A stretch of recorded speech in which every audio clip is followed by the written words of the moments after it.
আমি যখন ক্লাস 9 এ পড়তাম তখন আমাদের স্কুলে নতুন একটা টিচার আসে। সালটা ছিল 2015 14 সেপ্টেম্বর। ওই স্যারটা আমাদের স্কুলে সেই দিন প্রথম আসে। স্যারটা দেখতে শুনতে মাশাআল্লাহ অনেক সুন্দর ছিল। তিনি সুন্দরের চাইতে ভালোবাসার দিকে বেশি রোমান্টিক ছিল। ওই স্যারটা আমাদের বিজ্ঞান ক্লাস নিত। সে তো ক্লাসের চাইতে ভালোবাসার কথাই বেশি বলতো। কেন জানি না ক্লাস করাইতে করাইতে স্যারটা আমার দিকে খুবই আর চোখে তাকাতো। আমাদের ক্লাসের অনেক মেয়েরাই ওই স্যারটাকে পছন্দ করতো না, কারণ স্যার যখন বিজ্ঞান ক্লাস নিত তখন বিজ্ঞানে যা যা পড়া সব ওপেনলি বলতো। আর ক্লাস 9 এর বইতে তো একদম ওপেনলি সবকিছু বলে দেওয়া আছে মেয়েদের সম্পর্কে। কেন জানি না ওই স্যারটা এগুলো মজার ছলে নিত আর আমাদের ক্লাস করাতো, যার কারণে ওই স্যারটাকে আমারও একদমই পছন্দ হতো না। কেমন জানি একটা ছিল। একদিন তো আমাকে বলেই ফেললো, তুমি ক্লাস শেষে আমার সাথে একটু দেখা করবে। যদিও আমি স্যারটাকে একদমই পছন্দ করতাম না, তাই তার সাথে সেদিন আমি আর দেখা করিনি। আমাদের ক্লাস শেষ হওয়ার সাথে সাথে আমি আমার বান্ধবীদের সাথে আগে সেদিন ক্লাস থেকে বের হয়ে যাই। আর পরদিন ক্লাসে স্যার আমার কাছে এসে আমার থেকে বই নিতে আমাকে বলে, তুমি আমার সাথে দেখা করলে না কেন? তখন আমি স্যারকে কাঁপা কাঁপা কণ্ঠে বললাম, স্যার আমার বাসায় একটু কাজ ছিল তাই তাড়াতাড়ি করে বের হয়ে গেছিলাম। তারপর সেই স্যারটা আমাকে আবারও বলে, তুমি আজকে ক্লাস শেষে আমার সাথে দেখা করবে, তোমার সাথে আমার কিছু ইম্পর্টেন্ট কথা আছে। তারপর সেই দিন ক্লাস শেষ হয়ে যাওয়ার পর আমি ক্লাসরুমেই বসেছিলাম। কিছুক্ষণ অপেক্ষা করার পর আমাদের সেই স্যারটা ক্লাসে আসে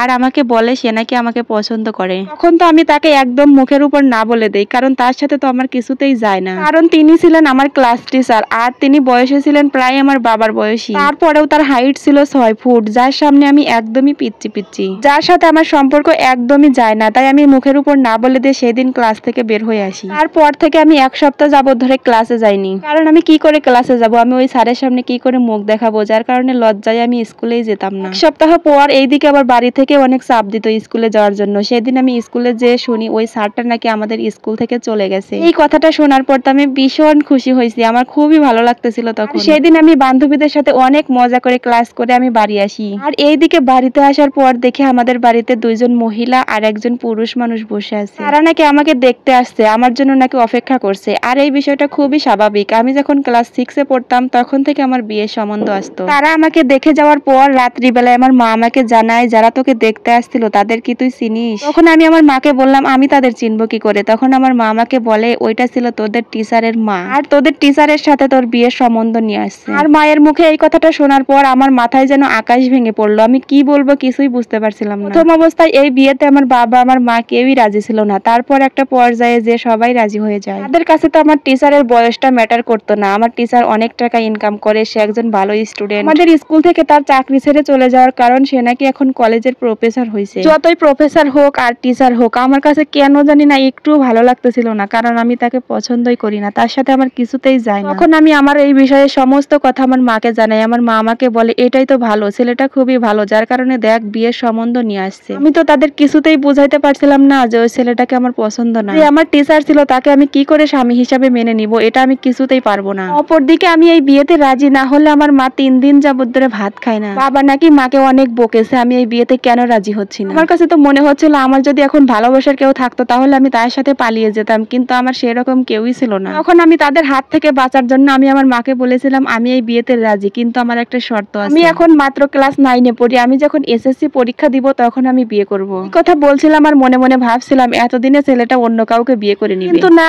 ছেলেটা আমার এই শর্তেও রাজি হয়ে যায়। আর পরদিন আমাদের বাড়িতে অনেকগুলো লোক আসে, আমাকে নাকি আংটি পরিয়ে রেখে দিবে। তারপর তারা সবাই মিলে আমাকে আংটি পরিয়ে রেখে দিয়ে চলে যায়। আর ওই ছেলেটা আমাদের ফোন নাম্বারটাও নিয়ে যায়। প্রতিদিনই প্রায় 10 বার করে ফোন দিত। আমি তো একদমই কথা বলতে চাইতাম না, আমার খুবই বিরক্ত লাগতো। এক পর্যায়ে আমি ওই ছেলেটাকে বলেই ফেললাম, একটা আংটি দিয়েছেন বলে তার জন্য কি আমি আপনার কামলা হয়ে গেছি, আপনার সাথে সব সময় কথা বলতে হবে? তখন সেই ছেলেটা আমার আর কোনো কথার উত্তর দেয় না, একটু হেসেই ফোনটা রেখে দেয়। আবারও তার পরদিন আমি স্কুল থেকে অনেক টায়ার্ড হয়ে বাসায় আসছি, এসেই দেখি সেই ছেলেটা ফোন দিচ্ছে বারবার। তখন আমি ফোনটা কেটে দেই। ফোনটা কেটে দেওয়ার সাথে সাথে আমাদের কলিং বেল বেজে ওঠে। তখন মা দরজা খোলার সাথে সাথে দেখে ছেলেটা আমাদের বাসায় আসছে আর আমাকে বলতেছে, কি ব্যাপার, তুমি আমার ফোন ধরছো না কেন? আর এইদিকে দেখি আমার মা আমার রুমের ফার্নিচার গুলো চেঞ্জ করতেছে, যেগুলো আমার একদমই পছন্দ না। আমার রুমের ফার্নিচার আমার মা চেঞ্জ করছে কেন? আমি তো এগুলো পছন্দ করে রেখেছি। আর ওই ছেলেটার সাথে সাথে দেখি তার পিছনে পিছনে বোনেরাও এসেছে অনেক শাড়ি গহনা নিয়ে। আজকে নাকি আমাদের কাবিন বিয়ে, যার কারণে ওই ছেলেটা আমাদের বাসাতেই থাকবে, এই জন্যই মা ফার্নিচার গুলো চেঞ্জ করছে। এই কথাটা শোনার পর আমার কাছে মনে হচ্ছিল আমি যেন একদম জানালা দিয়ে পালিয়ে যাই। কি করব না করব কোনো কিছুই বুঝতে পারছিলাম না। আমার বাবা মা কি করে পারেন আমার অনুমতি ছাড়াই আমার বিয়ের 3 তারিখ ঠিক করে ফেলে? তারপর আর কি, আমার ইচ্ছা না থাকার সত্ত্বেও সেই ছেলেটার সাথে আমার সন্ধ্যাবেলায় বিয়ে হয়ে যায়। আচ্ছা যাই হোক, আপনারা যদি এই ভিডিওর সেকেন্ড পার্ট দেখতে চান তাহলে বেশি বেশি করে কমেন্ট করবেন।